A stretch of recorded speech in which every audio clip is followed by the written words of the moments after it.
नमस्कार, बहुजन क्रांती न्यूज मध्ये आपले स्वागत। पोलीस ठाणे या पोलीस अंमलदार कक्षाचे उद्घाटन सोहळा संपन्न। हे उद्घाटन विशेष पोलीस महानिरीक्षक कोल्हापूर परिक्षेत्र माननीय श्री मनोज लोहिया यांच्या शुभहस्ते करण्यात आले।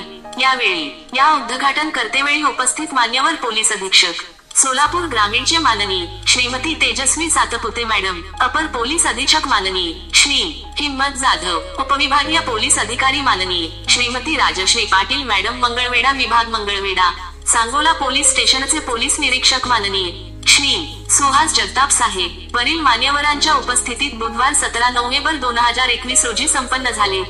यावरील माहिती असे की पोलीस महानिरीक्षक कोल्हापूर परिक्षेत्राचे माननीय श्री मनोज लोहिया आयजी साहेब सोलापूर जिल्ह्याचे सर्व पोलीस ठाणेचे इन्क्वायरीसाठी व कामकाज बद्दल माहिती घेण्याकरिता सर्व पोलीस डिपार्टमेंटचे कामकाज पाहणी करण्याकरिता आले होते। त्यावेळी सांगोला पोलीस ठाणे येथील पोलीस अंमलदार कक्ष या कक्षाचे उद्घाटन आयजी साहेब यांच्या हस्ते करण्यात आले।